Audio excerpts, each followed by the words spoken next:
श्रीगणेशाय नमः। ॐ श्री सरस्वत्यै नमः। ॐ श्रीगुरुभ्यो नमः। ॐ समस्तजनकल्याणे निरतं करुणामयं नमामि चिन्मयं देवं सद्गुरुं ब्रह्मविद्वरं सद्गुरुं ब्रह्मविद्वरम्।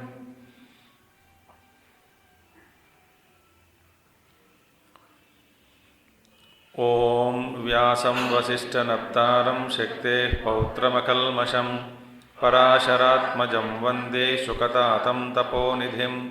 व्यासाय विष्णुरूपाय व्यासरूपाय विष्णवे नमो वै ब्रह्मनिधये वासिष्ठाय नमो नमः।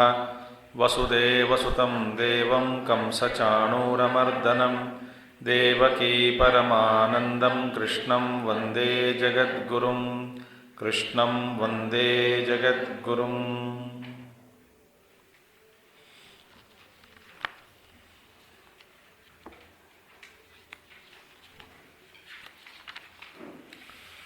श्रीभगवानुवाच इमं विवस्वते योगं प्रोक्तवानहमव्ययं विवस्वान्मनवे प्राह मनुरिक्ष्वाकवे ब्रवीत्।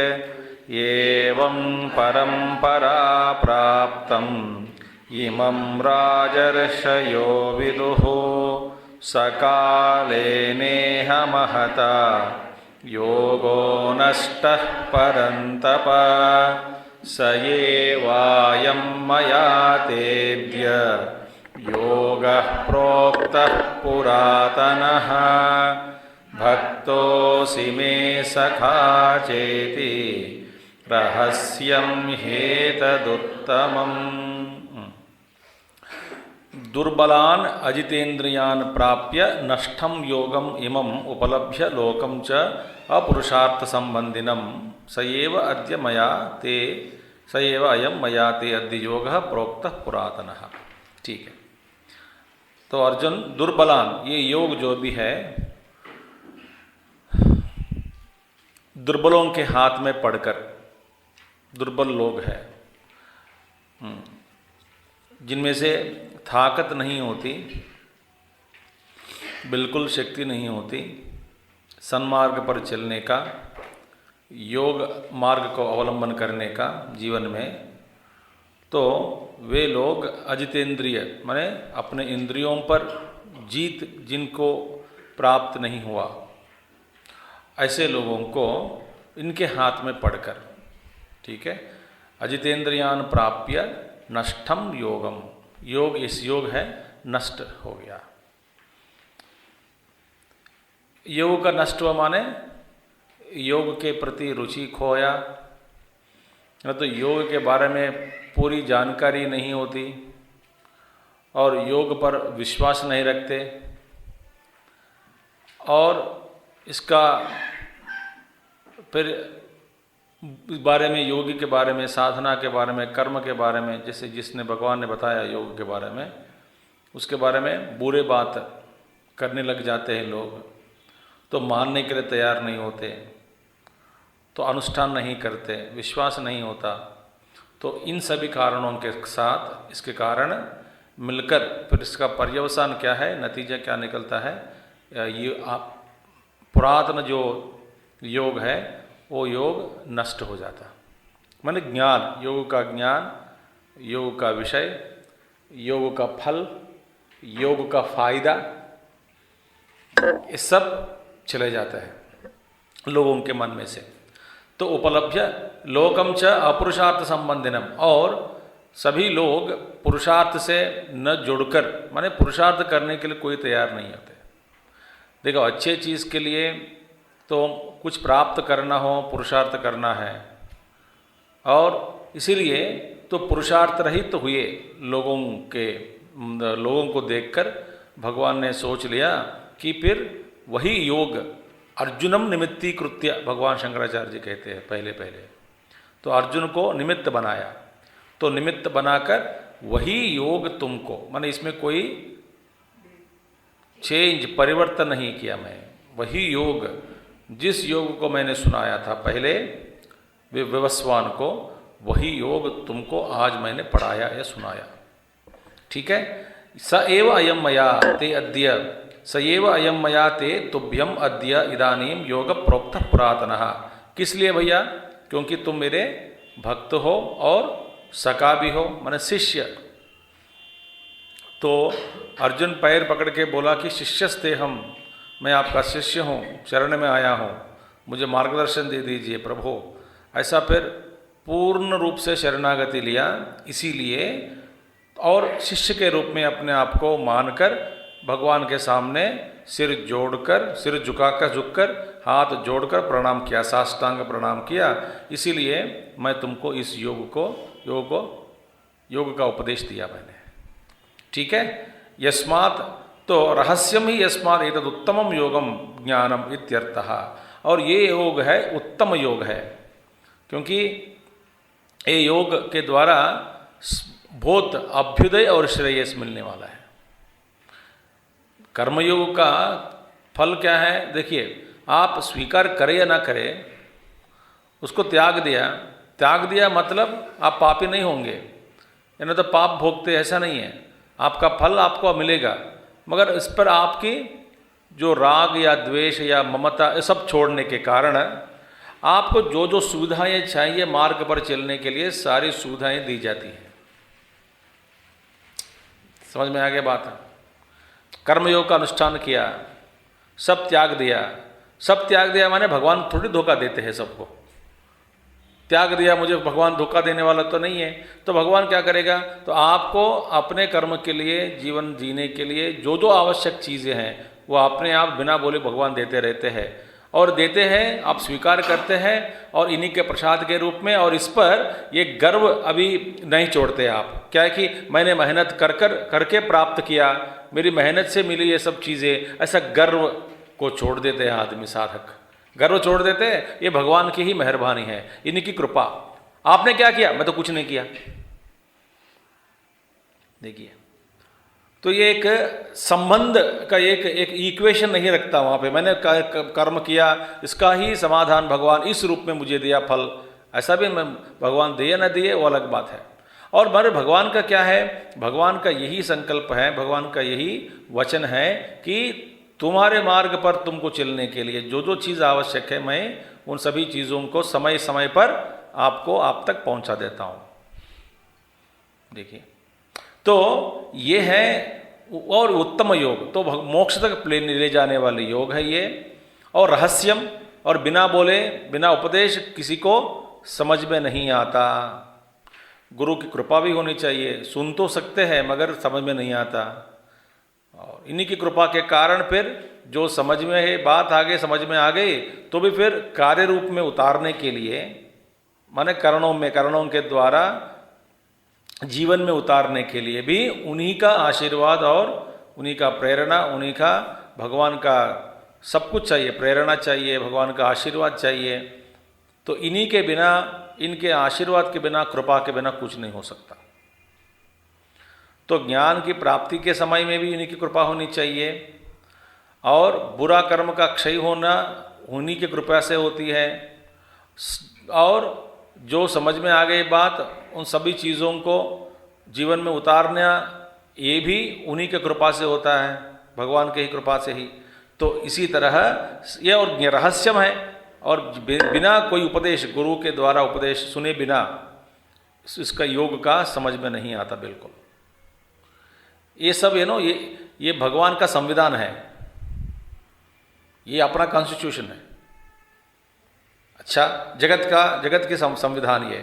अच्छा, भगवता, अर्जुन तो सुन लिया बात। तो भगवान ने क्या कहा कि मैं जिस योग को पहले सृष्टि के प्रारंभ में सूर्य भगवान को उपदेश दिया था, वही योग आज तुमको सुना दिया। तो अर्जुन को शंका आया, भगवता विप्रतिषिद्धम उक्तम इति मा भूत कस्यचित् बुद्धि इति परिहारार्थम चोद्यम इव कुर्वन्। देखिए, और भगवान विप्रतिषिद्धम युक्तम भगवता, भगवान ने गलती किया, ऐसा गलत बात ने भगवान ने कह दी। विप्रतिषिद्ध माने कॉन्ट्रडिक्टरी बात कह दिया, जो सच नहीं है ऐसा बोला कि ये कैसा हो सकता है कि क्योंकि अर्जुन के मन में ये विचार आया कि बाकी लोग भगवान को बुरा मानते हैं, बाकी लोग समझ नहीं सकते, तो वे कहते हैं कि भगवान झूठ बोला, भगवान विप्रसिद्धम की बात नहीं कही, बात कही माने विप्रसिद्ध माने दो कॉन्ट्रडिक्टरी बात कही, जो होने का संभावना ही नहीं है, क्योंकि इनका जन्म हुआ अभी अभी वर्तमान में कुछ साल के पहले, और सूर्य भगवान का उदय हुआ सृष्टि के आरंभ में। ये कैसा हो सकता है? विप्रतिषिद्धम उक्तम इति माभूत कस्यचित बुद्धि ही, और किसी के मन में ऐसा शंका पैदा ना हो बाकी लोगों के मन में, तो उस शंका का निवारण करने के लिए ही अर्जुन ये प्रश्न पूछा भगवान से। ये ऐसा भगवान जी का, आचार्य जी का अभिप्राय। इति परिहारार्थम चोद्यम इव कुर्वन्, देखो चोद्यम इव शंका करता हुआ सा, माने इसका मन में वास्तव में शंका नहीं है।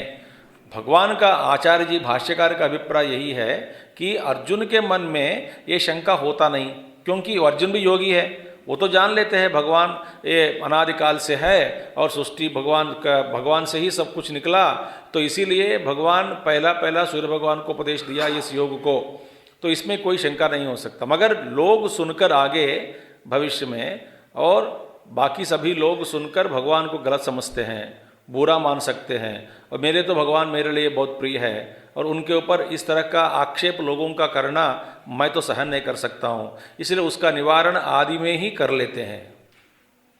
ठीक है, किसका निवारण? शंका क्या है? इनका जन्म बाद में हुआ, भगवान जी का उपदेश सूर्य भगवान पहले, इनका जन्म पहला हुआ, अब आप भगवान सूर्य भगवान को उपदेश दिया, ये ऐसा कैसे माने?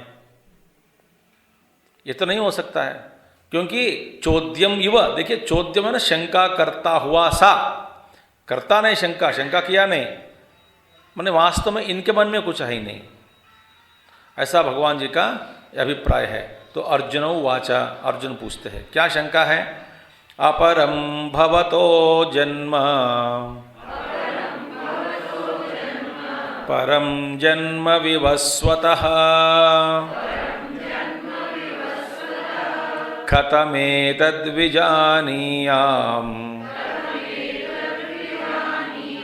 त्वमादौ प्रोक्तवानिति। अपरं भवतो जन्म परं जन्म विवस्वतः कथमेतद्विजानीयाम् त्वमादौ प्रोक्तवान् इति। भगवान अपरम अर्वाग माने बाद में हुआ क्या? वसुदेव गृहे, आपका जन्म कहाँ हुआ? वसुदेव जी के गृह में हुआ, कुछ ही साल पहले हुआ, 90 साल पहले, क्योंकि भगवान महाभारत का युद्ध का समय में भगवान कृष्ण जी का उम्र 90 साल, अर्जुन का 88, तो 90 साल 1991 में है, बस बहुत यंग है। तो हे भगवान, कुछ ही साल पहले आपका जन्म हुआ वसुदेव जी के गृह में। अच्छा, भवतो जन्म परम पूर्वम और सर्गादौ जन्म उत्पत्ति ही व्यवस्वतः आदित्यस्य, और सूर्य भगवान का जन्म हुआ बहुत पहले सृष्टि के आरंभ में। देखिए सर्गादौ, सृष्टि के आरंभ में पहला सूर्य भगवान को सृष्टि किया, इनकी सृष्टि किया, इसके बाद में फिर सारा जगत का उत्पन्न हुआ, सारे ग्रह उन्हीं से निकला, सारे ग्रह निकले, तो इसके बाद में फिर सारा जीवोत्पत्ति हुई पृथ्वी पे। तो सर्ग आदो, पहले आप, ये तो सूर्य भगवान का जन्म हुआ सृष्टि के प्रारंभ में, तत् कथम एतद् विजानीयाम, अब इस बात को कैसे समझे, इसका जवाब तो दे दो। माने देखिए, बात पर विश्वास है, मुझको विश्वास है, अर्जुन का अभिप्राय यही हो सकता है, भगवान मुझको विश्वास है, क्योंकि भगवान कहते हैं आचार्य जी, चोद्यम एव कुर्वन् इति परिहारार्थम, इस शंका का निवारण के लिए प्रश्न पूछता सा जैसा अर्जुन के मन में, क्योंकि लोगों के मन में ऐसा दुविधा पैदा ना हो भविष्य में, तो इसीलिए पूछ रहा हूँ। और देखो खत्म है तब विजानया, बात तो पक्के मैं मानता हूँ, मगर इसको यदि कोई प्रश्न पूछे इसके बारे में, फिर कैसे जवाब दें, कैसे समझाएं और कैसे समझ सकते हैं इसको, इस बात को कैसे माने। अविरुद्धार्थतया, देखिए अविरुद्धार्थतया माने विदाउट एनी कॉन्ट्रडिक्शन। आप जवाब भी दो तो सुसंगत के रूप में, माने कोई शंका नहीं करे ऐसा जवाब देना है। अविरुद्धार्थतया यह माने कोई शंका नहीं होना चाहिए सुनने के बाद, जवाब देने के बाद आप, और किस तरह से समझने से, किस कोण से देखने से, किस दृष्टि से देखने से ये बात समझ में आ जाती है सबको। देखिए, और देखा आप आंखों के सामने देखा, तो फिर आपका जन्म कुछ साल पहले हुआ वसुदेव जी के गृह में, और भगवान जी का, सूर्य भगवान का जन्म हुआ सृष्टि के प्रारंभ में, तो आप उनको उपदेश दिया, ये कोई मानने के लिए तैयार नहीं होते। इसके पीछे कोई रहस्य है। ये क्या रहस्य बताइए। त्वम एव आदौ प्रोक्तवान इमं योगम स एव त्वम इदानीं मह्यं प्रोक्तवान असि इति, आपने जो कहा इस योग को पहले मैंने सूर्य भगवान को, सूर्य को, आदित्य को मैं पढ़ाया, वही योग मैं आज तुमको सुना रहा हूँ। हाँ, आपने जैसा जो बात कही, इस तरह की बातें आपने जो कही, तो इसको समझने का ढंग बताइए, समझने का ढंग, ये है प्रश्न। देखिए, जब आप गुरु के पास चले जाते हैं, गुरु कुछ उपदेश देते हैं, कुछ बोल देते हैं, अब सुनने के समय में हमको लगता है कि ये तो झूठ बोल रहे हैं, हो ही नहीं सकता। अच्छा, और आपको मन में शंका हो सकता है कि देखो गुरु जो बोलते हैं वो सच है कि नहीं, तो फिर हम हमारी बुद्धि को लगाकर ज्ञान को वहाँ पे कुछ आगे उनके सामने स्थापना करके अपना ज्ञान को फिर हम मानने के लिए तैयार नहीं होते, बोलते कि झूठ बोल रहे, ये होने का संभावना ही नहीं है, ये ऐसा नहीं होगा, नहीं हो सकता। गुरु बिल्कुल एकदम सबके सामने झूठ बोल रहे हैं, तो फिर हम बोलते हैं कि गुरु ऐसा नहीं हो सकता, और मैं मानता नहीं हूँ आपको, करके गुरु को ही त्याग कर चले जाते हैं शिष्य। तो यहाँ पे अर्जुन हम सबको सिखा रहे हैं कि यदि गुरु के पास हम चले जाते हैं, गुरु ऐसा उपदेश देते हैं कि जो उपदेश हमको समझ में नहीं आवे, तब किस तरह से पूछना चाहिए गुरु से। और आंख खोलकर जब दुनियादारी से आप लोक दृष्टि से आप देखोगे, दुनिया की दृष्टि से, वो तो विप्रत सिद्धम, ये बात बैठती नहीं। तो आपने जो कह दिया तो बिल्कुल बैठता नहीं। तो फिर प्रश्न कैसा है, आप जैसे बताया प्रभु गुरु, समझ में तो आ गया, लोक दृष्टि के द्वारा ये तो असंगत है, मगर आपने जो बात कही, इस बात को किस ढंग से समझना चाहिए, कैसे समझ सकते हैं, आप ही बताइए। इस बात को कैसे समझे, आप ही मुझे बताइए, ऐसा पूछना चाहिए। तो इसलिए खत्म एतद् विजानीयाम, इस बात को हम कैसे समझें, तो कैसे समझे बोल रहे, देखो वास्तव है तो कुछ वास्तव घटना घटी तभी समझ में आती है ना बात। ये इनकार नहीं किया, बात समझ में आ गई आपको, कैसे समझे, कैसे समझे। त्वम आदौ प्रोक्तवान थे, तो या वासुदेवे अनीश्वर असर्वज्ञा शंका मूर्खाणाम ताम परिहरन। देखिए, और भगवान के बारे में, वासुदेव के विषय में, भगवान के विषय में अनीश्वर असर्वज्ञ आशंका, ये तो भगवान अनीश्वर है। लोग पूछेंगे तो अनीश्वर है, क्योंकि ये अनीश्वर है, यही शंका शिशुपाल के मन में भी था। और भगवान श्री कृष्ण काल में जितने भी लोग, राक्षस लोग और बाकी सभी मूर्ख लोग जो जन्म लिए, सभी लोगों के मन में यही विश्वास था कि हमारे सामने इनका जन्म हुआ। हाँ, और बताते हैं सबको मैं भगवान हूँ। इसलिए पौंड्रक वासुदेव भी निकल गए, मैं भी एक भगवान कृष्ण हूँ, मैं असली वासुदेव मैं हूँ करके अपना एक आर्टिफिशियल जो एक्स्ट्रा 2 हाथ लगा दिया और 4 हाथ वाले होकर फिर घूमना शुरू किया। क्योंकि आप स्वयं अपने आप को भगवान मान लिया, और कुछ बेवकूफ़ लोग हैं, ऋषि मुनि लोग, जो आपको मान लिया कि आप भगवान हैं, और आपका जन्म हमारा सामने हुआ था कुछ साल पहले। तो मूर्खानाम, ऐसे जो अनीश्वर मूर्खों के मन में भगवान ईश्वर नहीं है, श्री कृष्ण ईश्वर नहीं है। और गुरु भी बताते हैं कि गुरु के बारे में भी हमको यही लगता है कि ये सर्वज्ञ नहीं है, ये गुरु तो पता नहीं, हमारे जैसे ही है, हमारे जैसे खा पीता है, हमारे जैसे सोता है, हमारे जैसे बात करते हैं, और हमारे जैसे बीमार पड़ जाते हैं। इसी शंका है देखो। और कभी कभी अजीब सा गुरु मांगते हैं। गुरुदेव हमारा जब आंध्रा आते थे, जब तमिलनाडु जाते हैं, तमिलनाडु में कुछ ना कुछ मांगते हैं, आंध्रा में आते हैं इमीडिएटली आवाकाय, अचार होता है ना आम का अचार, उसको आवाकाय बोलते हैं। तो आवाकाय somebody has to लेते होते जो टेस्ट कर, वो गुरु मांग लेते हैं, ऐसे मांगते हैं, कुछ खा लेते, पी लेते। ये महात्मा कैसे बने?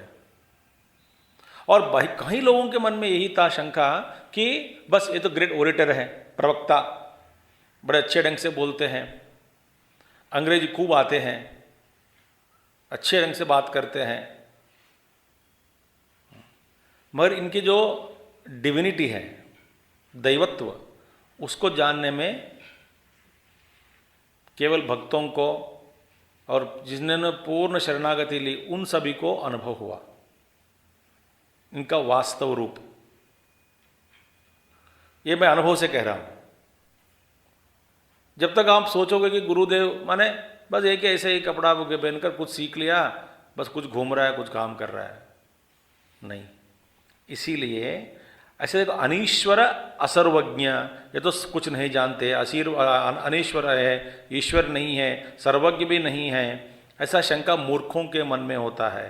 ताम परिहरन, इस शंका को, ऐसे शंका को परिहरण माने निकालने का, हटाने का प्रयास में। तो भगवान वाच यदर्थो ही अर्जुन से प्रश्न, और अर्जुन का प्रश्न ही प्रश्न है, तो उसका निवारण करने के लिए भगवान कहते हैं मूर्खों के मन में ऐसा शंका न हो जाए।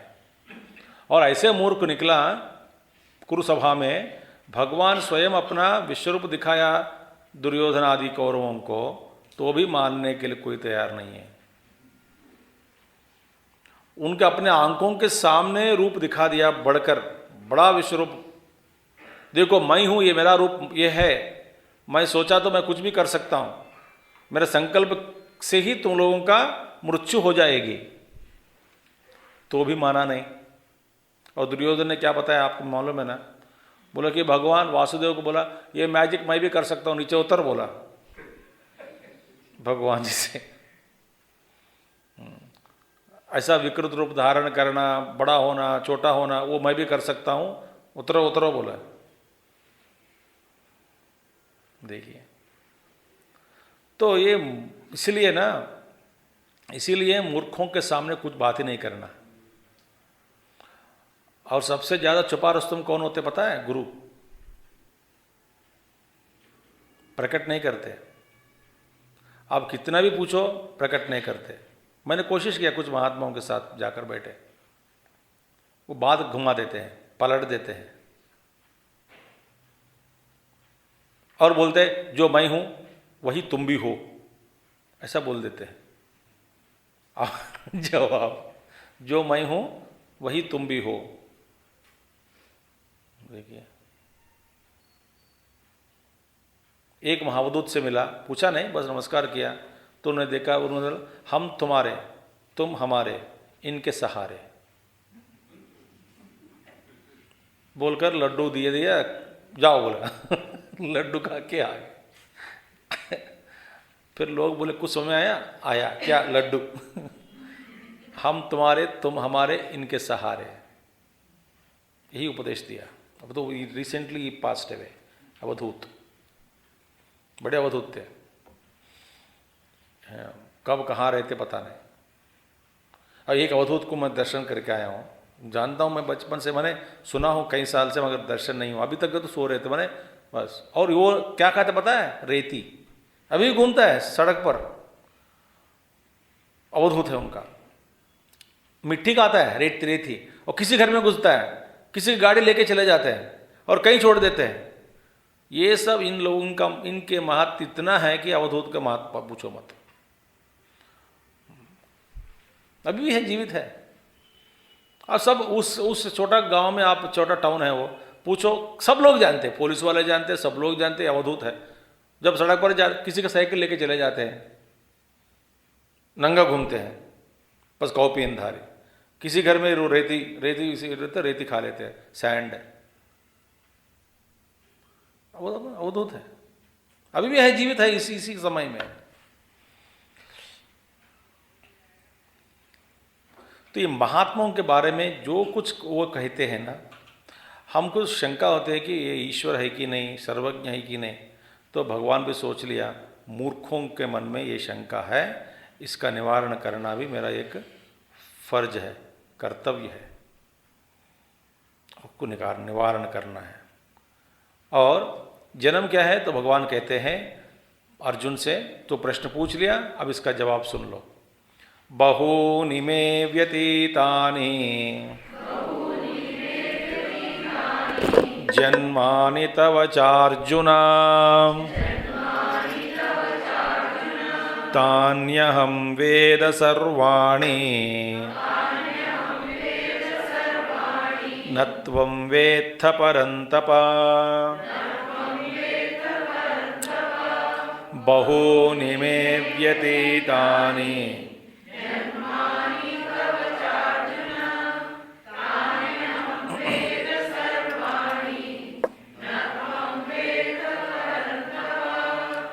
अच्छा, अब देखिए, भगवान कहते हैं बहूनि में मम व्यतीतानि, हे अर्जुन मेरे जन्म बहुत बीत गए।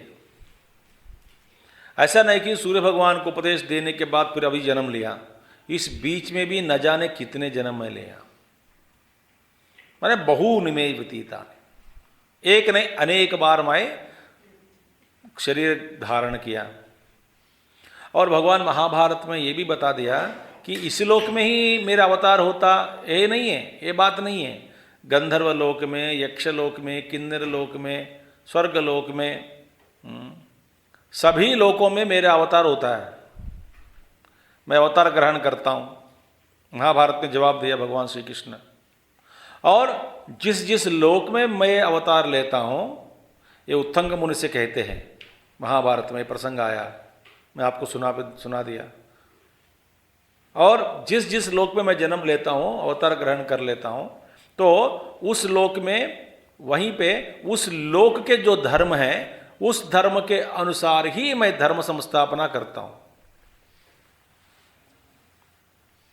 अच्छा, और जहाँ जहाँ मेरा अवतरण होगा, उस लोक का जो धर्म है, उसी के माध्यम से मैं धर्म स्थापना करता हूं। और उसको टालकर, उससे भी ज़्यादा मेरे जो दैवत्व ईश्वरीय शक्ति है, उसको एक जोर से, प्रबलता से लोगों को यहाँ उस लोकवासियों में परिवर्तन लाना, ये मेरा अभिप्राय नहीं है। मैं धर्म को ही पकड़ता हूँ, धर्म के मार्ग से ही मैं परिवर्तन लाने के लिए कोशिश करता हूँ। उस लोक का जो धर्म है, उसी का सहारा लेके मैं लोगों को समझाता हूँ। मगर मेरा जो ईश्वरीय शक्ति है, ईश्वरीय शक्ति को मैं प्रचोदन करके, और आप सबके संकल्प बदल दे, आप सबके बुद्धि में बदल दे, ये राय बदल दे, अभिप्राय बदल दे, आपको एक मेरे संकल्प से, ईश्वर संकल्प से चाहे तो मैं सबको बदल सकता हूँ, मगर मेरा यह अभिप्राय नहीं होता। अवतार का लक्षण ये नहीं है, मेरा अवतार का लक्षण यही है, लक्ष्य तो धर्म संस्थापनार्थाय। आगे बताएंगे, और लक्षण क्या है, मैं किसका सहारा लेता हूं, उसी लोक का जो धर्म है उस धर्म को ही मैं स्थापना के लिए मैं उस धर्म का उपदेश देते हुए ही प्रयास करता हूं। अब तो ऐसा मत सोचो कि भगवान तो ईश्वर है, श्री कृष्ण सर्वसमर्थ है, कुछ भी कह सकते हैं, कर सकते हैं, और चाहे तो वे पृथ्वी में जितना भी भयंकर दृश्य है जो भी हो रहा है, और इन सबको एक संकल्प से सबके जीवन में एक बदलाव ला सकते हैं, अंतःकरण में बदलाव ला सकते हैं, सोच में बदलाव ला सकते हैं, और संकल्प करे तो एकदम शांति ही शांति फैल जाती है, क्योंकि ईश्वर सर्वसमर्थ है। तो ऐसा क्यों नहीं कर सकते हैं? कर तो सकते हैं ईश्वर।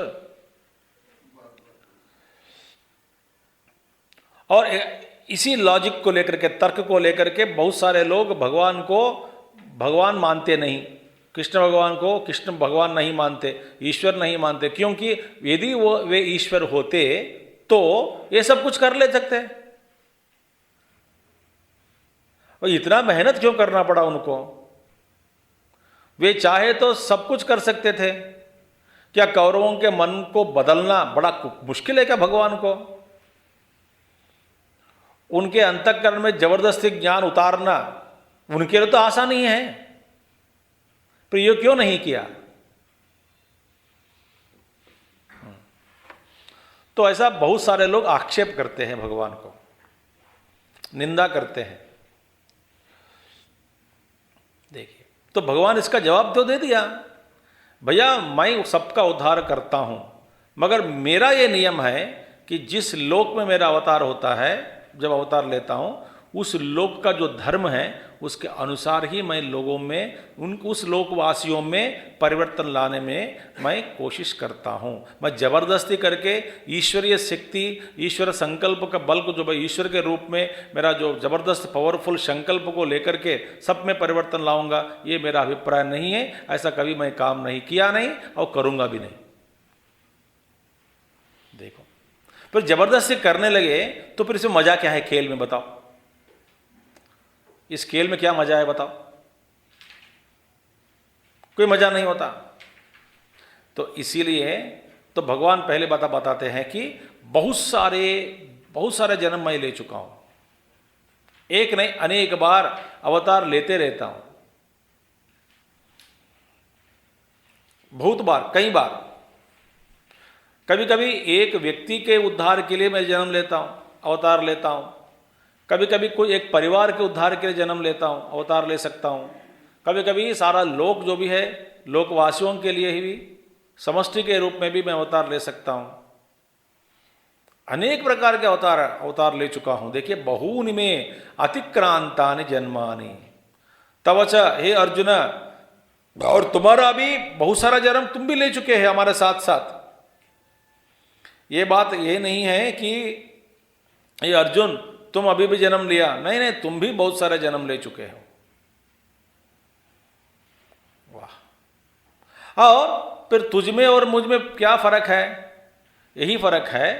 देखिए, मेरे में, मुझ में मेरा ज्ञान कभी लुप्त नहीं होता, ये याद रखना। मैं नित्य शुद्ध स्वभाव स्वरूप हूं, मुक्त स्वरूप हूं। देखिए, मैं नित्य मुक्त हूं, ज्ञान स्वरूप हूं, और ये मेरा जो ज्ञान का जो अनुभव है, मैं ज्ञान स्वरूप, ये स्वरूप में मेरे ध्यान से सुनना, ये स्वरूप में इस ज्ञान का कभी लोप नहीं होता। ये ज्ञान का लोप नहीं होने से आप शरीर धारण करें या न करें, किसी भी अवस्था में, सर्वकाल सर्वावस्थेषु मैं एक तो सच्चिदानंद स्वरूप हूं, ऐसा ज्ञान का अनुभव कभी लुप्त नहीं होता भगवान को। हमारा क्या है, कल की बात याद भूल जाते हैं, तो हमारा ज्ञान जो है लौकिक ज्ञान लुप्त होते रहता है, और हमारा जो स्वरूप का ज्ञान कभी अनुभव नहीं किया, तो हम इसीलिए जीव बन गए। तो इसलिए भगवान कहते हैं, मैं सबको जानता हूं, मेरे सभी जन्मों का ज्ञान मुझको है, और तू भी लिया जन्म, अनेक प्रकार के जन्म लिए हैं, कई बार ले चुके हैं, फिर भी इन सब का ज्ञान तुझ में नहीं है। क्योंकि तुम किस लिए लेते हो? तुम धर्म और अधर्म के सहायता लेकर के तुम जन्म लेते हो। मैं धर्म का सहारा या अधर्म का सहारा लेकर के मैं जन्म ले लेता हूं, मेरा पाप और पुण्य नहीं है। तुम क्या, जीव किस लिए जन्म लेता है? धर्म और अधर्म करके पाप और पुण्य भोगने के लिए जन्म लेते हैं जीव। एक जीव जन्म लेता है। और मैं किस लिए लेता हूं? मेरा तो पाप नहीं है, पुण्य भी नहीं है, धर्म भी नहीं है, अधर्म भी नहीं है। वास्तव में मेरा जन्म लेना कोई जरूरी नहीं है। ठीक है, और जन्म भी लूंगा, कैसे लूंगा वो आगे बताएंगे। तो पहले ये बात मान लो कि मैं कई बार आ चुका हूं। ये तो रंगस्थल है, इस रंगस्थल पर नाटक करने के लिए कई बार आ चुका हूं। तू भी आ चुके है, मगर तू तो भूल गया। मैं सब याद रखता हूं, मेरे ज्ञान में कोई लोप नहीं है, मेरा ज्ञान कभी लुप्त नहीं होता। यही योगियों का भी यही होता है। बहुत बड़े बड़े महात्मा योगियों का ज्ञान कभी लुप्त नहीं होता। वे मैं जानता हूं कुछ महात्मा लोगों के बारे में को, वे तो कितने जन्म, 10,000 साल 20,000 साल से जितने भी जन्म आप 20,000 साल से वो ले रहे थे। वो महात्मा जी ने बताया कि मैं करीब इतने जन्म मैं याद रखता हूँ, मैं जानता हूँ। स्वामी विवेकानंद से किसी ने पूछा, विवेकानंद जी ने बताया कि मैं जानता हूँ मेरे सारे पूर्व जन्म, एक जन्म नहीं अनेक जन्म। पर किसी ने पूछा कि आपका पूर्व जन्म क्या है? स्वामी जी ने इनकार कर दिया बोलने के लिए। ये तुझसे क्या फायदा, तुझे क्या फायदा होता है इससे? मैं आपको यह आज पक्की बात कह देता हूं, हमारा गुरुदेव जो है स्वामी चिन्मयानंद जी, पूज्य गुरुदेव, वे भी त्रिकालदर्शी थे। त्रिकालदर्शी, अनुभव से बोल रहा हूं, बहुत सारा प्रमाण है मेरे पास। वो आगे भविष्य भी जानते हैं, बीत गई बातें भी जानते हैं। चाहे वो प्रत्यक्ष में रूप में अपना पूर्व जो भी बीत गई बात है, खुद का हो, लोक का हो, लगता किसी लोगों का, अन्य लोगों का भी हो, किसी का भी हो, सब कुछ जानने में वो समर्थ हैं थे पूज्य गुरुदेव। सब जान लेते, सब जानते थे। अब मैं इतने उदाहरण मैं देता हूं, छोटे छोटे चीज भी जानते हैं, भविष्य महात्माओं का भी, वो भविष्य, देश का भविष्य भी जानते हैं, व्यक्ति का भविष्य भी जानते हैं, जानते थे गुरुदेव। देखिए एक बार वैसे, और ये महात्मा लोग छोटे छोटे खेल खेलते रहते हैं, छोटे छोटे खेल। ये छोटा, एक बार क्या हुआ ऐसे याद आया तो बता रहा हूं आपको। सुबह का ब्रेकफास्ट समय, कहीं पंडाल में गुरुदेव का ब्रेकफास्ट के बाद फिर कहीं उनको घर, किसी का घर जाना था उनको, फिर जाके फिर आ जाना, वापस आना, फिर अपना ये कैंप साइट में जहाँ मॉर्निंग क्लास हुआ वहीं ब्रेकफास्ट का प्रबंध हुआ। तो ब्रेकफास्ट खाने के बाद, नाश्ता करने के बाद गुरुदेव को कहीं किसी घर जाना था, और घर से निकल कर फिर अपना भवन जो भी है गेस्ट हाउस, वहाँ पे चले जाना, उनका कार्यक्रम वहाँ था ऐसा। तो उन्होंने ब्रेकफास्ट कर लिया, बाहर निकला, और कोई हमारा युवक केंद्र का सदस्य, जिसका नाम था वेणु, वो भी खा रहा था बेचारा पंडाल के अंदर। वहीं एक गुरुदेव गाड़ी चढ़ते चढ़ते समय उसको देखा, Venu take the car and follow me. वो खाना खा रहा था, वो प्लेट छोड़ दिया, हाथ ऐसे धो लिया। गुरुदेव ने बुलाया तो दूसरा गाड़ी थी, इसका खुद का गाड़ी भी नहीं था, किसी का गाड़ी, और पीछे बैठ गया, फॉलो गुरुदेव कार। वो कहाँ जा रहे इसको नहीं मालूम, क्यों बुलाया पता नहीं, बैठ गए। गुरुदेव ने बोला तो ठीक है चलो, और चले गए पीछे पीछे। किसी घर जाना था, घर चला गया। तो वो खड़ा रहा, अंदर जाके उतरने के बाद गाड़ी उतार दिया, फिर गुरुदेव कुछ बात ही नहीं किया। तो क्यों बुलाया पता नहीं, क्यों मुझे चेज करवाया पता नहीं। ठीक है, बस चुपचाप बैठे गुरुदेव। तो ब्रेक वहाँ पे कुछ सत्संग हो गया, कुछ बात हो गई। फिर बाद में गुरुदेव उठकर बाहर आए। जिस गाड़ी में गुरुदेव आए थे उस गाड़ी का पंचर हो गया। तो गुरुदेव ने बोला, वेणु तुम्हारा गाड़ी निकालो, उस पर बैठ के निकल गए, भाग गया। तब इनको पता चला कि ये महात्मा जी का खेल है। ये देखो पहले ही अपनी व्यवस्था कर लिया, क्योंकि जिस घर में गया तो वहाँ एक ही गाड़ी थी, दूसरी गाड़ी नहीं है। तो वहाँ पे पंचर कराओ, ये कराओ, वो करो, समय वेस्ट होता है ना, नुकसान। इसको चक्कर आ गया, चुपचाप पीछे बैठ गए गाड़ी के अंदर, पीछे आया, नमस्कार किया, गो थैंक यू करके वो गुरुदेव चला गया, ये वापस आ गया। अब देखिए छोटे छोटे खेल तो खेले हैं बहुत बार, ऐसे बड़े बड़े, अब मैं क्या कहूं आपको। तो इसीलिए भगवान श्री कृष्ण, भगवान कहते हैं कि मेरे इतने सारा जन्म हुआ, अब मैं भूलता नहीं हूं, किस लिए? तान्यहम वेद सर्वाणी, क्योंकि मेरा ज्ञान कभी लुप्त नहीं होता। हमारा ज्ञान लुप्त हो जाता है, शरीर छोड़ा, इस जन्म का ज्ञान हो गया, भूल गया, बचपन बीत गई, बचपनों का खेल, बस एक दो चीज याद रखते हैं जबरदस्ती, बस इतने ही। और कई बार दूसरे लोग याद दिलाते हैं, तुमने ऐसा किया, हमसे ऐसा किया, ऐसा। मैं कब किया, कब मिला, तो बोलते नहीं, भूल गए, मैं सब याद रखता हूं। इसीलिए देखिए, ये ज्ञान लुप्त नहीं होना चाहिए, यही योगियों का साधना है। कौन सा ज्ञान है? देखिए, आज सुबह से शाम तक हमने जो जो काम किया वो भी भूल गए कि नहीं? देखो, आप, मैं बताऊंगा कि आप कल रात को क्या खाया, एक महीने पहले क्या खाया, ना तो कल सुबह, आज सुबह क्या खाया, कैसा खाया, किस समय पे खाया, मैं बहुत सारे चीज भूल गए। एक एक क्षण क्षण आपने क्या क्या किया, आज ही आप लिख कर बताओ, बता नहीं सकते। आप नाश्ता में पहला चटनी का चाट कर फिर इडली खाया, या इडली चाट कर चटनी खाया, बता नहीं सकते आप।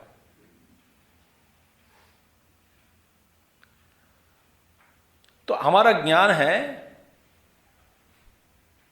तुच्छ नीच ज्ञान, ये लौकिक ज्ञान जो भी है, अनुभव से जो मिला ज्ञान, वो सब हमारा स्वरूप का ज्ञान हम तो पता नहीं हमको, और बाकी दुनिया का ज्ञान जो प्राप्त करते वो तो लुप्त हो चले जाते हैं, हम अपने आप के बारे में जानते नहीं, तो इसीलिए हमारा ज्ञान लुप्त हो जाता है। यदि यूं सोचो कि आपका ज्ञान, मैं शुद्ध चैतन्य हूं, और शरीर धारण के समय में भी, जब घर में प्रवेश किया तभी भी, बाहर निकला तभी भी, और फिर जीवन जीते समय तभी भी, शरीर छोड़ दिया तभी भी, मैं अपने आप को कभी नहीं भूला। ऐसा कल्पना करो, माने हमेशा के लिए आपका ज्ञान कभी लुप्त नहीं होता, भूलते नहीं। यह है महात्माओं का, ये कुछ लोगों का, योगियों का ये रहस्य। इसलिए वे जानते, सब जानते हैं। तान्यहम वेद, मैं तो सब जानता हूं, तू तो नहीं जानते, क्योंकि तुम्हारा जन्म किस लिए होता है भैया? धर्म और अधर्म के कारण कुछ चीज चाटने के लिए जन्म लेते हैं, कुछ अनुभव प्राप्त करने के लिए जन्म लेते हैं, कुछ वासनाओं को खत्म करने के लिए जन्म लेते हैं। तो इसलिए नत्वम वेत्थ परंतप, देखिए, जाने सर्वाणि नत्वम वेत्थ जानीशे धर्म अधर्म आदि प्रतिबद्ध ज्ञान शक्तित्वात्, क्योंकि तुम प्रतिबद्ध हो गए। क्योंकि धर्म अधर्म, देखो, पाप पुण्य पाप आदि के संस्कारों के कारण क्या है? तुम्हारे जो ज्ञान शक्ति है, धर्म अधर्म आदि प्रतिबद्ध ज्ञान शक्तित्वात्, ज्ञान शक्ति जो है प्रतिबद्ध हो गया, अवच्छिन्न हो गया, आच्छादित हो गया ज्ञान तुम्हारा, आच्छादित। क्योंकि पुण्य पाप में फंस गए तो अपने आप को भूल गया, तुम्हारा ज्ञान आच्छादित हुआ, इसी के कारण तुम अपने आप को नहीं जानते। बहुत सारे जन्म ले चुके हैं, वे सब तुम भूल गए हो। मैं सब जानता हूं कि मेरा ज्ञान कभी लुप्त नहीं होता। यही साधना है। ये आसान नहीं है, मगर ये करना चाहिए। बहुत सारा तपस्या तपस्या तपस्या तपस्या तपस्या। देखिए, तपस्या, अभी कुछ लोगों के मन में तपस्या ऐसे बात सुनते ही लगता है कि हाँ करना तो है, मगर फंस गए संसार में। सुबह लेकर के ब्रेकफास्ट बनाना, खाना खिलाना, घर सजाना, टेबल साफ करना, ये साफ करना, ये काम करना, वो काम करना, बहुत सारे काम संसार में फंस गए। मेरे लिए तपस्या कब, कैसे, कहाँ होंगे, कहाँ होगा, कैसे हो सकता है? मैं आपको एक ही बात बता देता हूँ। हाँ, तपस्या करके कोई एक विशेष कर्म नहीं होता। देखिए, मान लेना, एक विशेष कर्म को तपस्या के रूप में स्वीकार करना ये गलत है। फिर तपस्या का मतलब क्या है?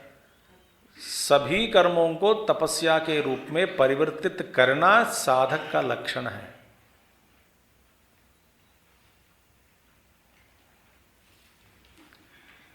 विशेष कर्म नहीं होता तपस्या, सभी कर्मों को परिवर्तित कर देना, बदल देना। किस रूप में? साधना के रूप में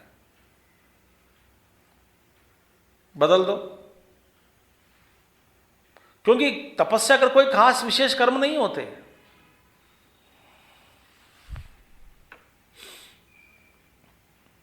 आप कुछ भी करो, मैं उसमें आपके बहुत सारे गलतियां पकड़ लेता हूं। आप कहोगे मैं ध्यान करता हूं, फिर उसमें भी गलती पकड़ सकता हूं मैं आपको। आप में क्या है, कैसे, कौन सी गलती? देखो, ध्यान आप करने वाला कौन है, किस पर आप कर रहे हैं, करना क्या होता है। ध्यान तो वर्ब नहीं होता, क्रिया नहीं होता। ध्यान तो होता है एक नामवाचक, स्टेट ऑफ बीइंग होता है, ये नाउन है। इसमें भी गलती पकड़ सकते हैं आपको, आप ध्यान नहीं कर सकते। और स्वरूप का ज्ञान आप क्या कर सकते हो, अपने आप के ऊपर ध्यान करना कैसा। तो हर चीज में आपको आप जो आप करते हैं गलती पकड़ सकता हूं। गलतियां बहुत सारे होते हैं। इसीलिए बस यहीं के रहस्य क्या है, धर्म अधर्म आदि प्रतिबद्ध। हम सब फंस गए पाप और पुण्य में। इसके कारण क्या हुआ, धर्म अधर्म आदि ज्ञान शक्ति ही प्रतिबद्धत्वात्, ज्ञान शक्ति प्रतिबद्ध हो गया। माने ज्ञान शक्ति, हमारा ज्ञान शक्ति जो भी है उसको आच्छादित किया गया। किसके द्वारा? धर्म और अधर्म, पाप और पुण्य, ये दोनों अपने ज्ञान शक्ति को आच्छादित कर दिया। इसके कारण हम भूल गए। तो भगवान का ज्ञान का लोप कभी नहीं होता। एक बार भगवान रमण महर्षि प्रदक्षिणा कर रहे थे अरुणाचल, जो शिव जी का स्वरूप ही है पहाड़ के रूप में। तो चलते चलते देखिए, उनके भगवान रमण महर्षि तो शुद्ध चैतन्य स्वरूप ही है। वे घूमते घूमते घूमते एक ब्राह्मण को देखा वहीं पे कहीं। बेचारा वो जनेऊ बना रहे थे, जनेऊ, धागा बहुत सारा रखा, जनेऊ बनाते बनाते बनाते, क्योंकि 4-5 दिन, एक हफ्ते के बाद जो राखी पूर्णिमा का दिन बदलते हैं ना जनेऊ, तो उसके दिन ये सब बना के थोड़ा बेचकर थोड़ा पैसा मांगकर, पूर्व ब्राह्मण है तो कुछ का काम, बेचारा वो सींच रहे थे पूरा छक, वो बना रहे थे। और करते करते करते थक कर सो गए। सोकर स्वप्न देख रहे थे। उस स्वप्न में उसकी चिंता यही थी कि मैं कैसे कम से कम 400-500 ये बनाऊं एक हफ्ते के अंदर अंदर, कहाँ भेजे, कोई खरीदने वाले होते हैं कि नहीं, कितना मिल सकता है, कैसे मेरा परिवार को कम से कम 1-2 महीने का खाना का प्रबंध मैं कर सकता हूँ। इसी चिंता से, इसी के बारे में सोचते सोचते इसी का स्वप्न देख रहे थे। वो बेचने का, जाना, पूछना, मैं इतने बनाया आप पर। देखिए, भगवान रमण महर्षि चलते वहाँ पे रुक गए। 4-5 लोग तो होंगे हमेशा, वे भी रुक गए। वो भगवान उनके पास गए, सो रहे थे, उनको देख रहे थे।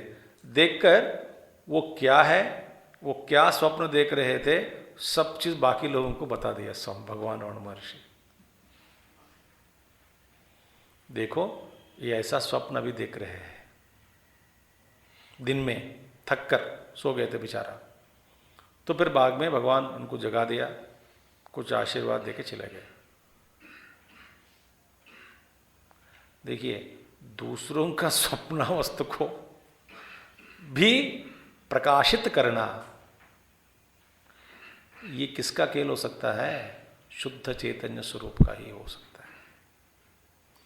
इसीलिए उन लोगों का ज्ञान का लोप कभी नहीं होता।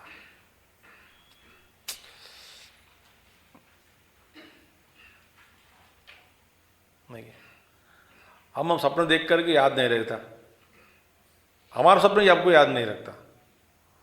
उठने के बाद बोलते कि कुछ देखा, क्या देखा पता नहीं। इसलिए इसके लिए साधना करना चाहिए। तो हम पुनः नित्य शुद्ध बुद्ध मुक्त स्वभावत्वात् अनावरण ज्ञान शक्ति ही, मैंने जो पहले ही बता दिया इसका भाष्य, मैं तो मेरा ज्ञान का आवरण कभी नहीं होता।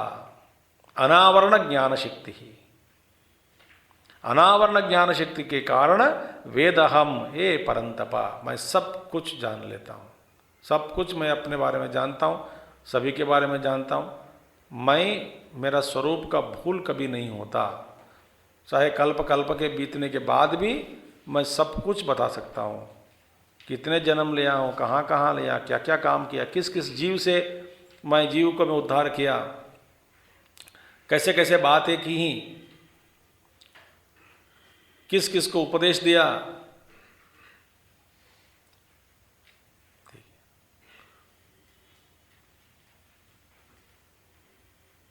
ये तो मुश्किल है साधना, ये करना चाहिए। यही है फर्क जीव में और ईश्वर में। जीव प्रतिबद्ध हो गया किसके द्वारा? धर्म और अधर्म, पाप और पुण्य। धर्म माने पुण्य, धर्म करो फिर पुण्य भोगने के लिए, पाप किया तो फिर पाप भोग, अधर्म किया तो पाप भोग लिया। तो इसके कारण इसी में फंस गए।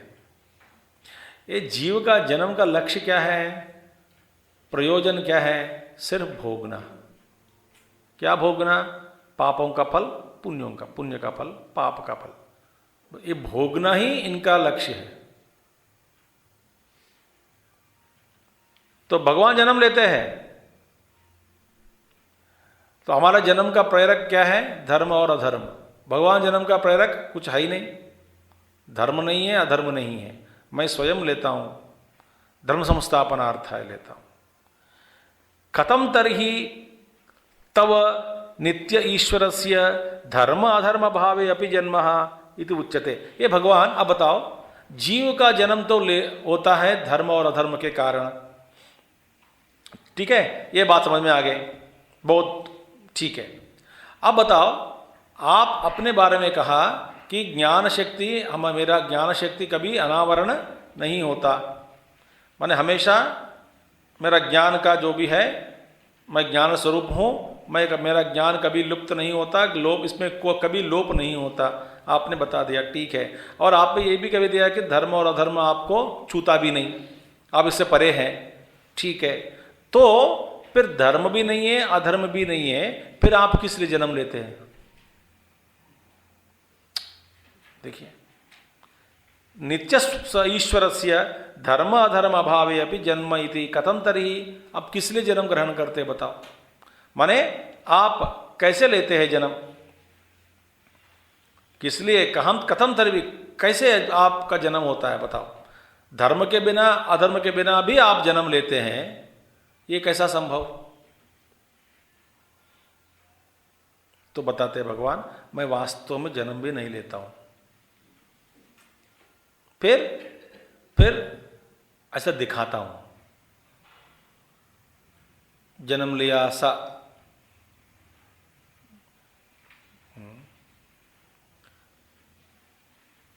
खाता सा, पीता सा, बस ऐसे सा ओनली, सब कुछ सा ओनली। सोता सा दिखता है, खाते सा दिखता है, खेलता है, पीता है, लड़ता है, जाता युवा जन्म लिया ऐसा दिखता है। वास्तव में भगवान का सब कुछ लीला मात्र ही है। वे बोलते हैं वास्तव में मेरा जन्म भी नहीं होता, फिर बस मेरा प्राकट्य होता है, प्राकट्य, मैं जन्म नहीं लेता हूं। आप क्या है, आप परिवर्तित हो जाते हैं, जीव में परिवर्तन आ जाता है। स्वरूपतः परिवर्तन नहीं होते, तो भी जो परिवर्तनशील जो मन और बुद्धि है, वासनाएं, संस्कार और ये मन और बुद्धि, अंतःकरण परिवर्तित होने से जीव अंतःकरण से तादात्म्य हो गया, इतना तादात्म्य हो गया जैसे लोहे और अग्नि, आग, लोहे और आग। लोहे गोल गोल है तो बहुत जला दिया, आग में डाल दिया, इसका टेम्परेचर बढ़ा दिया तो फिर क्या होगा? वो लाल लाल हो जाएगा। तो फिर अग्नि का आकार भी लाल हो गया, माने अग्नि का आकार भी गोल गोल हो गया, और काला जो वाला जो ये आयरन है, लोहे, वो चमकता है अग्नि जैसे, जलता भी है। तो ये परस्पर अन्योन्य अध्यास। तब वो गर्म सा हुआ, तब उस लोहे का रूप बदल दो, आग में ही है और आग भी गर्म है, रूप बदल दिया, जैसा उसका रूप बदलता जाता है अग्नि का भी रूप बदलता जाए। इसी तरह हमारा अंतःकरण में परिवर्तन हो रहा है, मन में परिवर्तन, बुद्धि में परिवर्तन, शरीर में परिवर्तन, इंद्रियों में परिवर्तन, मान इंद्रिय परिवर्तन, इंद्रियों के अनुभव में परिवर्तन, प्राण शक्ति में परिवर्तन, सोच विचार में परिवर्तन, वासनाओं में परिवर्तन। इन सभी परिवर्तनों के साथ मैं एक जीव होते हुए भी, मैंने वास्तव में मैं शुद्ध चैतन्य हूँ, तो भी मैं इन सभी परिवर्तनों को अपना लिया और उसका आलिंगन करके उसके साथ तादात्म्य लेकर मैं फिर समझता हूँ कि मैं ही, मेरा ही परिवर्तन हो रहा है, मेरा ही जन्म हुआ, मेरी मृत्यु हो रही है, मैं मरने वाला हूँ, मैं अच्छा हूँ बुरा हूँ। वे परिवर्तन जो हो रहा है अंदर, इस परिवर्तन के साथ एक एक होने के कारण फिर जीव का जन्म और मृत्यु सब अनुभव कर लेते हैं। फिर भगवान कहते हैं कि मैं नित्य ईश्वर हूं, तो पुण्य पाप से कोई संबंध नहीं है। धर्म अधर्म भावे अभावे अपि जन्म इति उच्यते। तो फिर आप तो कैसे जन्म होते हैं, आपका जन्म कैसे होता है ये बताओ। तो भगवान कहते हैं अजोपि सन् अव्ययात्मा भूतानां ईश्वरोऽपि सन् प्रकृतिं स्वामधिष्ठाय संभवाम्यात्ममायया अजोपि सन्नव्ययात्मा भूतानामीश्वरोऽपि सन् प्रकृतिं स्वामधिष्ठाय संभवाम्यात्ममायया। देखिए इस श्लोक में मेरा जन्म कैसा होता है ये तो बता दिया। अगला श्लोक में अवतार का प्रयोजन, माने अवतार कब लेते हैं, समय, अवतार का समय बताते हैं।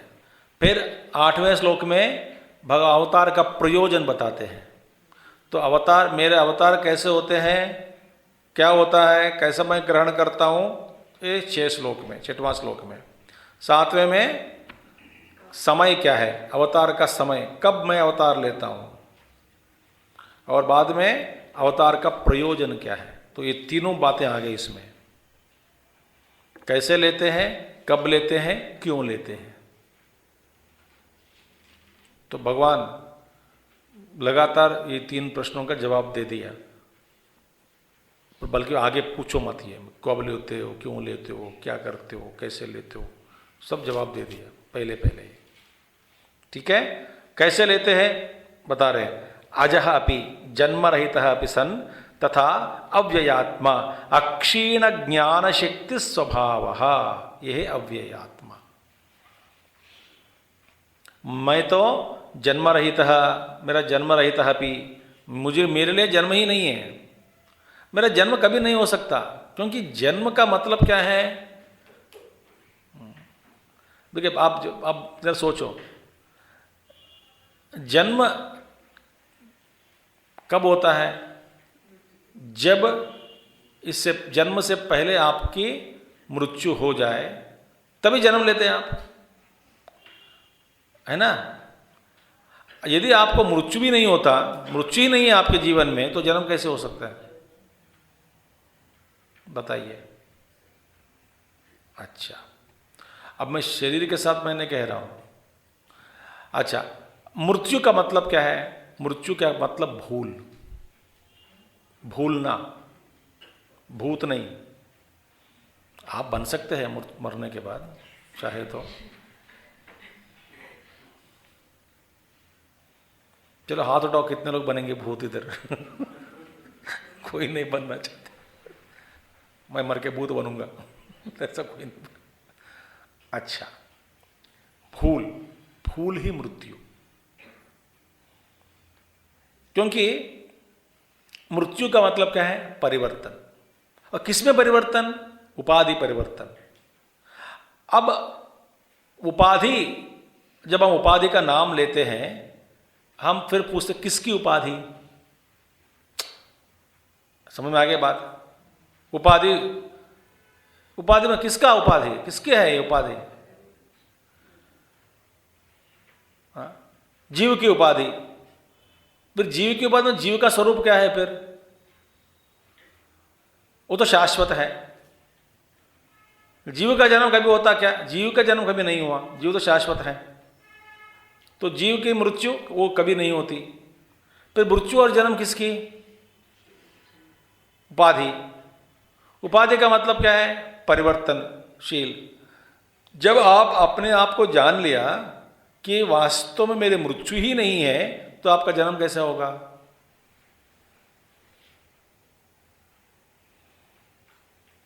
ये सच मैं कह रहा हूं। तो मेरा जन्म भी नहीं है, मृत्यु भी नहीं है। जैसे कि आप मेघ, आकाश में मेघ है, बादल, और बादल छाते हैं। किसको छा लेते हैं? सूर्य भगवान को। अच्छा, तो जब बादल है तो भगवान का जन्म नहीं हुआ। बादल निकल गए तो फिर भगवान का जन्म हुआ, माने सूर्य भगवान का जन्म हुआ। बादल फिर आ गए तो भगवान फिर मर गए, सूर्य भगवान। फिर बादल निकल गए तो भगवान का, ऐसा कह सकते हैं क्या? तो मैं तो हूं। तो कभी एक उपाधि आ जाती है, फिर चला गया, हट गया। फिर दूसरी उपाधि आ गए, हट गया। तीसरा आ गया, हट गया। आने दो।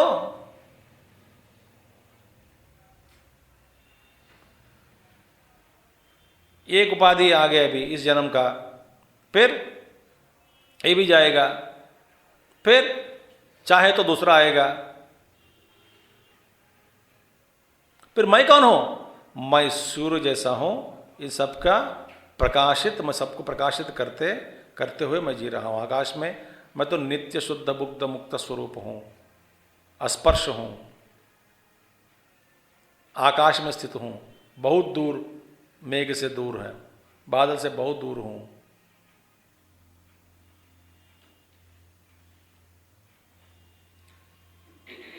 हम यदि तपस्या करके अपने आप को जान लिया तो फिर न तो हमारी जन्म होती है, ना मृत्यु। न जन्म है, न मृत्यु है। वास्तव में सबका यही है सच्चाई।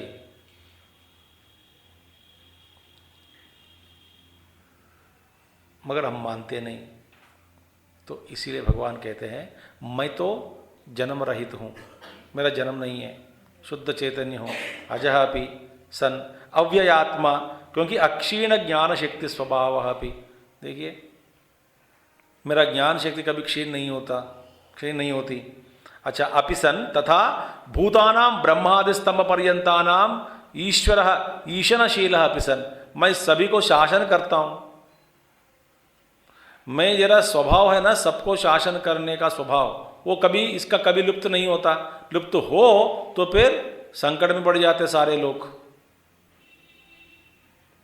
शासन कर्तृत्व जो भी है उसमें कभी लोप नहीं होना चाहिए।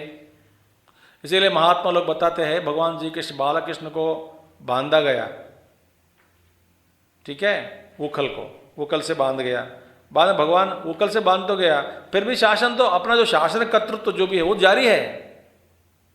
वो देखा इधर मैं कुछ काम कर सकता हूँ क्या?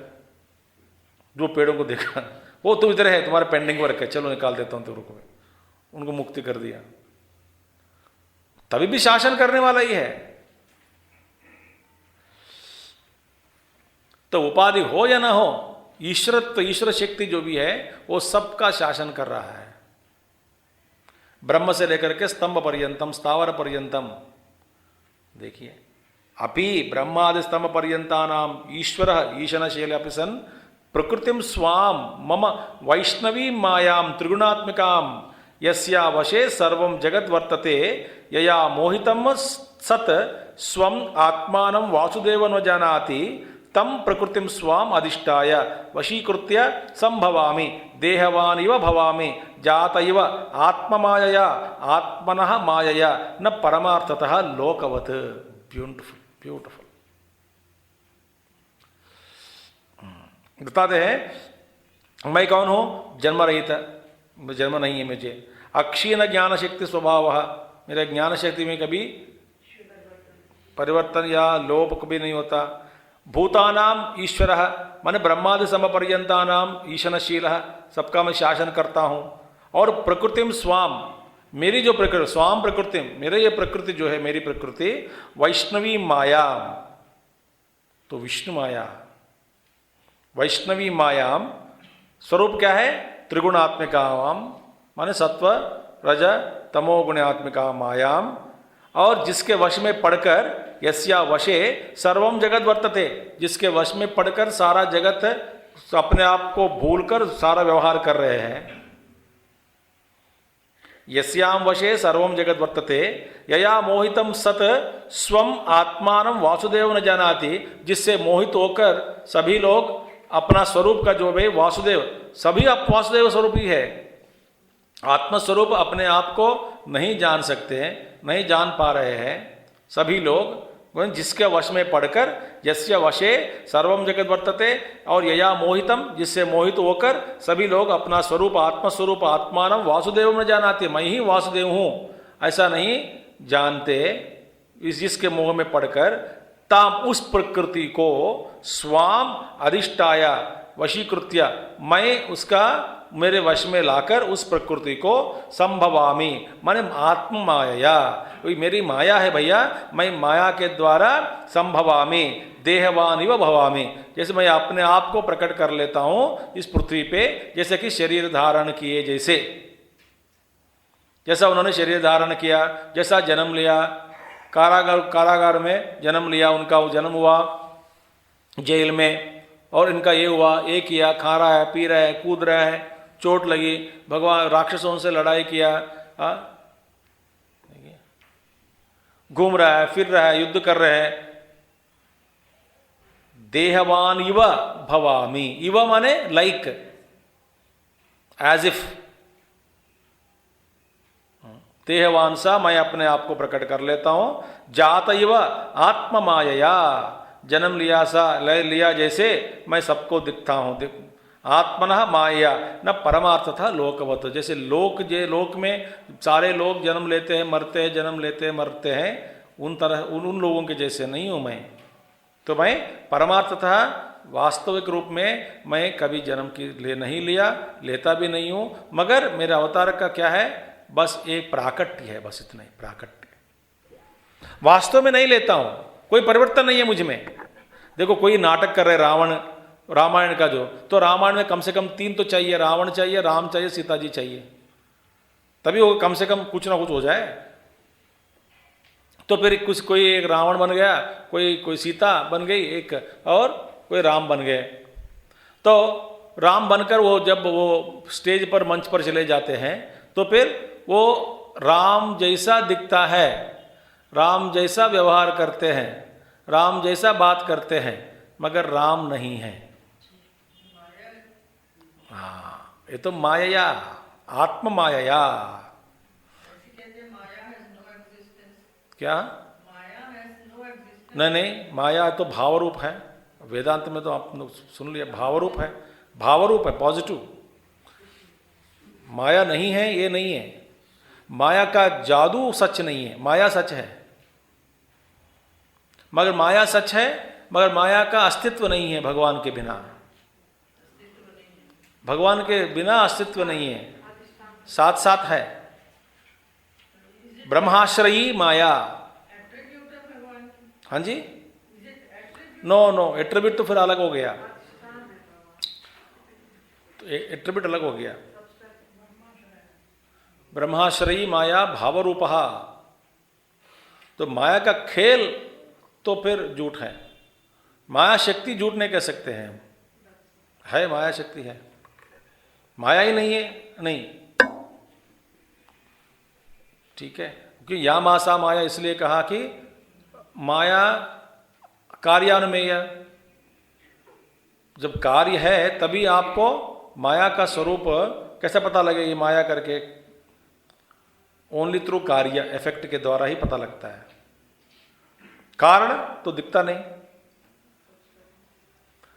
कुछ कार्य में परिणत हो गया तो तभी लगता है कि हमको ये माया शक्ति का या कार्य है। तो फिर माया किसने को देखा? नहीं देखा तो है ही नहीं, है नहीं तो फिर ये कार्य कहां से आया? तो शक्ति होनी चाहिए। शक्ति के बिना शक्ति का कार्य कैसे है? तो शक्ति दिख गई क्या? नहीं देखा। फिर आप किसको देख रहे हैं? कार्य को देख रहे हैं। तो अपनी जो योग शक्ति माया के द्वारा अपने आप को इस रूप में, एक रूप में प्रकट कर लेते हैं। जैसे कि नाटक करने वाले कोई एक राम या रावण बनते हैं, और बनेगा तो रावण है, मगर वो स्वयं जानते हैं कि मैं रावण नहीं हूं, मगर रावण जैसा ही व्यवहार करते हैं। वे स्वयं जानते हैं कि मैं सीता नहीं हूं, तो भी वो सीता जैसी व्यवहार करती है। जितने देर वहां पे स्टेज पर बैठी है उतने देर वो ऐसी बात करती है। मैं राम नहीं हूं, फिर राम जैसा मैं प्रकट होकर मंच पर राम जैसे ही व्यवहार मैं कर रहा हूं, वास्तव में राम नहीं हूं। तो ये क्या हो गया? आत्म माया। आप स्वयं जानते हैं कि आप ये जो पात्र का जो आप खेल रहे हैं पात्र के रूप में, इस पात्र में आप जैसे प्रकट हो कर रहे हैं अपने आप को आप बात कर रहे हैं इस एक रोल में, पात्रधार में, तो फिर आप स्वयं जानते हैं कि वो मैं नहीं हूं, तो भी आप जैसा राम जैसा सीता जैसी आप व्यवहार कर रहे हैं। इसको कहते हैं आत्म माया। आपने आपको भूला नहीं, फिर भी चल रहा है नाटक, वही भाव आप दिखाएंगे। अब यदि आप ग्रेट एक्टर हो तो फिर आपका भाव देखो ना, आप राम जैसे बात करते हैं, लोगों को याद दिला देते हैं, भगवान राम जी का याद आ जाते हैं, वो स्वयं जानते हैं कि मैं राम नहीं हूं। देखो, तो इसी तरह अपने आप को इस माया शक्ति के द्वारा, मेरी ही माया जो वैष्णवी माया, उसको वशीकृत्य मेरे वश में लाकर मैं अपने आप को प्रकट कर लेता हूँ।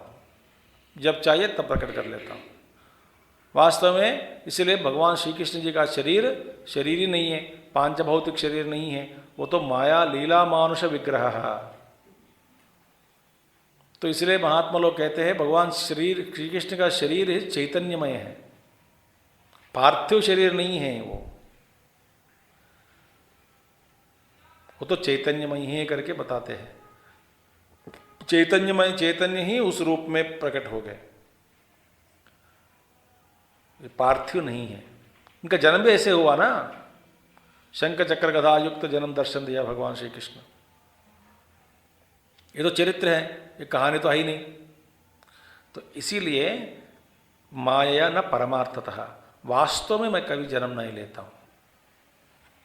इसलिए जितने बार मैं प्रकट कर लेता हूं अपने आप को, मेरा ज्ञान नहीं लुप्त होता है। इसलिए मैं सारा जन्म, जिसको आपके भाषा में जन्म कहते हैं, मेरी भाषा में प्राकट्य, माया के सहाय के द्वारा, सहाय से सहारा लेकर के, माने वशीकृत्य, सहारा माने भीख मांगना भी नहीं, वशीकृत्य मम माया, तो मेरे वश में है वो माया। ब्यूटीफुल। तच्च जन्म कदा किमर्थम च इति उच्यते। उस जन्म कदा, कब और किमर्थम, क्या प्रयोजन। तो अवतार कब होगा और क्या प्रयोजन है, ये दोनों बात है, हम देख लेंगे। यदा यदा हि धर्मस्य ग्लानिर्भवति भारत अभ्युत्थानमधर्मस्य तदात्मानं सृजाम्यहम्। यदा यदा हि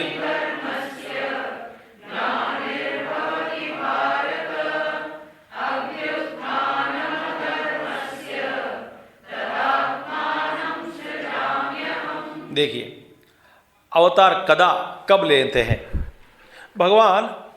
सूचित करते हैं कि जब जब यदा यदा ही धर्मस्य ग्लानिः। देखिए, पहले बात, धर्म का ग्लानि हो सकता है मगर नाश कभी नहीं होता, ये याद रखना आप। धर्म नष्ट हो गया, धर्म नाश हो गया, ये कभी नहीं हो सकता।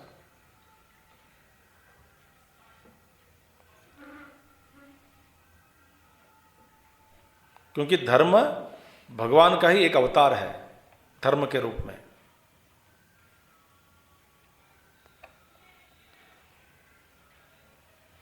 तो इसलिए ग्लानिर्भवति, क्षीण हो जाते हैं धर्म का परिपालन।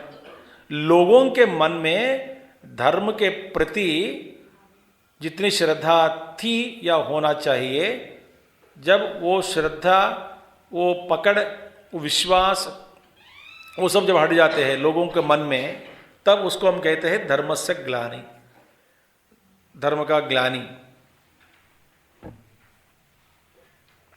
ठीक है, ग्लानि हो गया। ग्लानि माने क्षीण हुआ। हाँ जी, हानि, क्षीण, कमजोर पड़ गया, दुबला हो गया धर्म। तो यदा यदा ही धर्मस्य ग्लानिर्भवति। अब देखिए, यदा यदा धर्मस्य ग्लानिर्भवति, किस लिए ये धर्म में ग्लानि आ जाती है? हाँ, देखिए,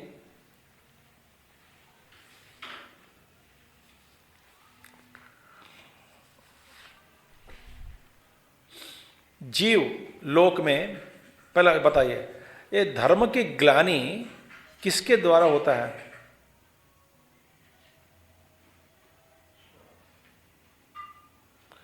केवल मनुष्य के द्वारा ही।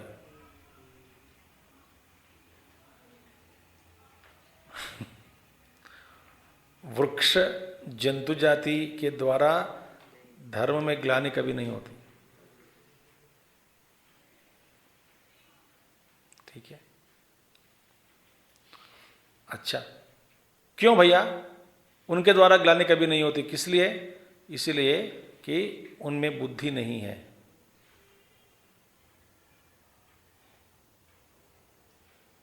तो मनुष्य में भगवान ने हम सबको बुद्धि देकर गलती किया, बड़ी गलती है उनकी।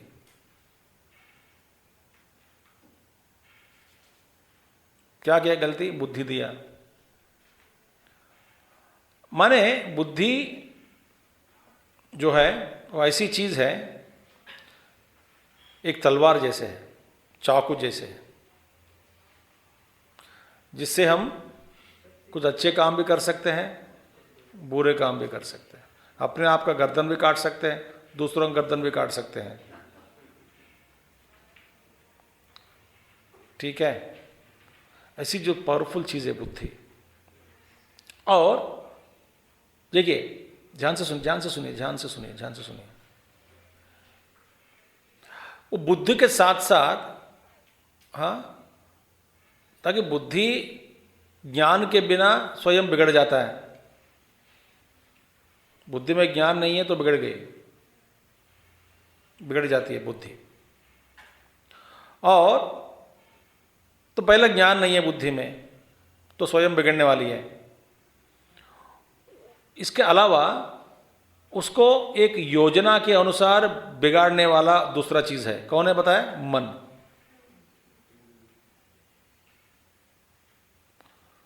एक योजना है मन की, मन का एक योजना है। वो योजना के द्वारा आपका ही मन आपकी बुद्धि को बिगाड़ देता है।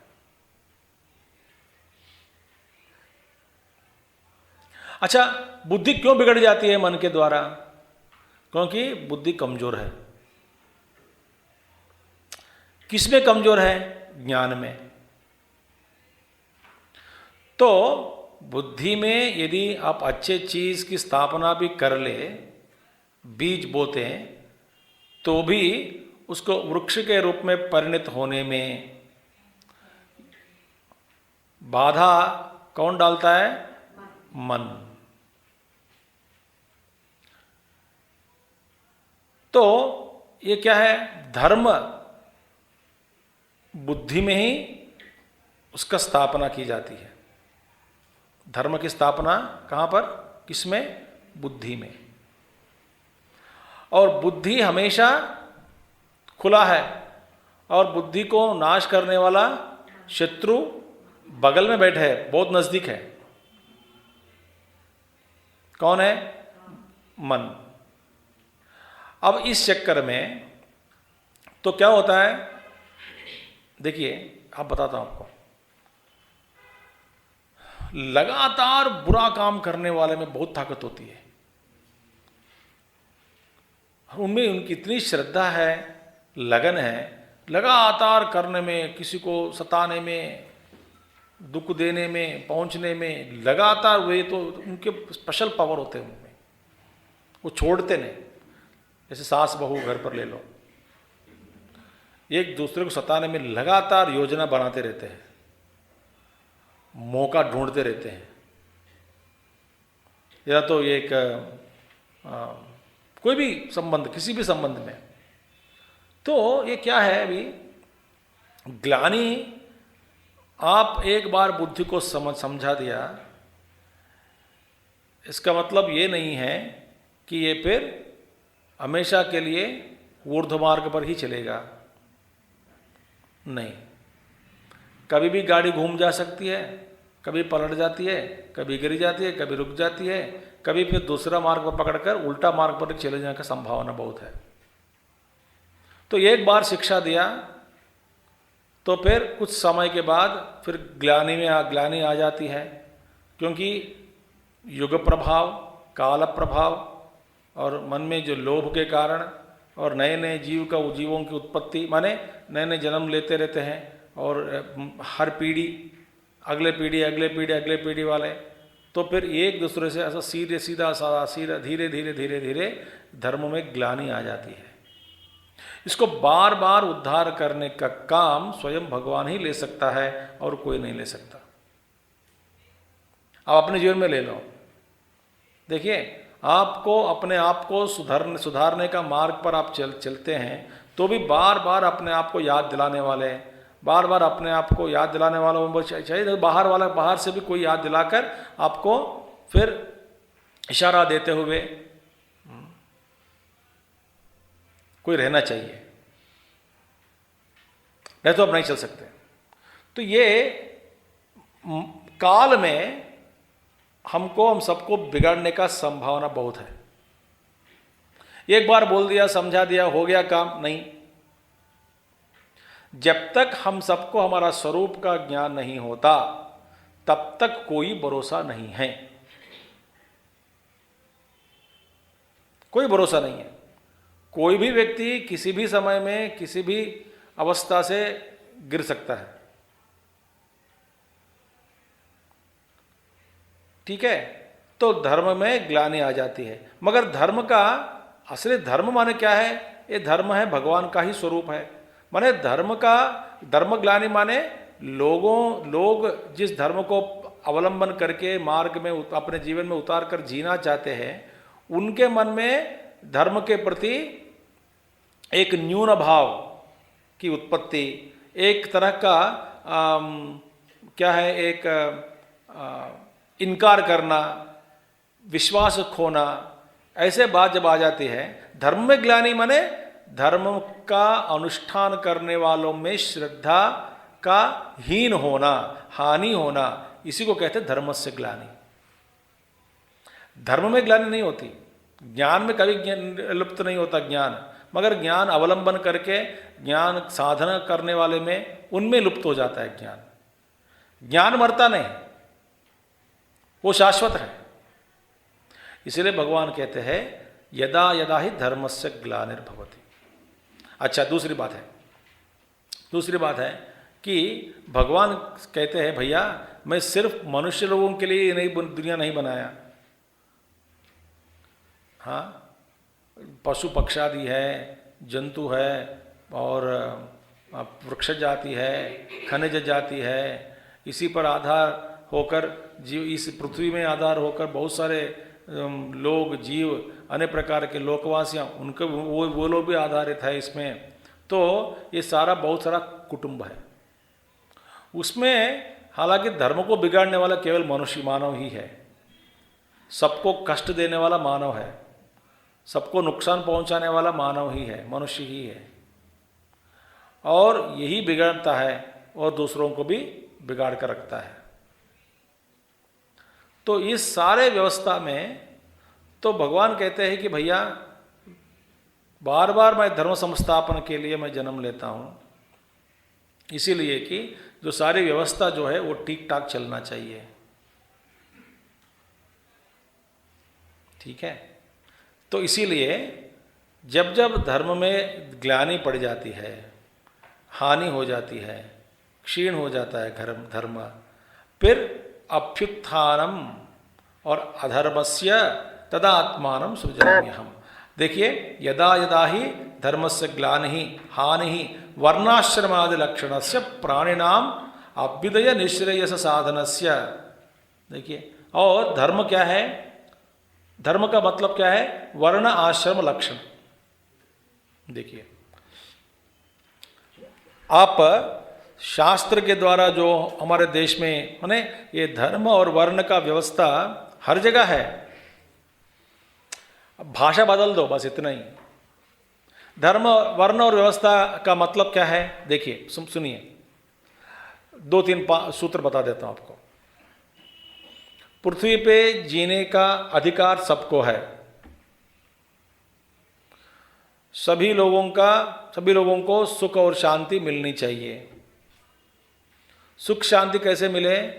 तो रोटी कपड़ा मकान और आपस में प्रेम, कुशल मंगल का व्यवहार, इस तरह का सबको होना चाहिए। ठीक है, और ये तभी होगा जब सभी लोग अपना अपना कर्म करें। ठीक है, अच्छा, कर्म के बिना अभ्युदय नहीं हो सकता। अभ्युदय माने प्रोग्रेस, ये कभी नहीं हो सकता। पृथ्वी पे कर्म करो तभी होगा कुछ। ठीक है, और कर्म करना तो इसका मतलब क्या? एक ही सूत्र में, जो जिस कर्म के अधिकारी है वो उस कर्म को करने से ही सारी व्यवस्था ठीक ठाक बनी रहेगी। ऐसी नहीं, बताओ। सिंपल चीज, जो जिसको जैसे कर्म करना है, जिस कर्म को करना है उसी को करे। जैसे हवा का काम वायुदेव का काम अग्निदेव नहीं कर सकते, अग्निदेव का काम वायुदेव नहीं कर सकते। जो जिसको भगवान ने जिस रूप में जिसको जहाँ रखा है, जैसे गुण दिया, जैसे कर्म का ज्ञान दिया, जैसा जिस चीज़ में जिसमें अधिकार बनाया, तो उसी का काम करे, उसी तरह व्यवहार करे। बस यही है धर्म, माने वर्ण आश्रम का धर्म। बस आप बूढ़े हो गए तो बूढ़े जैसे व्यवहार करें। घर पे सबसे बड़े बुजुर्ग आदमी हो तो बुजुर्ग आदमी जैसा व्यवहार करना है वैसा करे। आप फिर बच्चों के जैसे लड़ाई करना, उनके साथ फिर तुलना करके अलग अलग काम करना, ये सब बंद करें। ठीक है, माने जिस उम्र में जैसा जीना है वैसा जियो।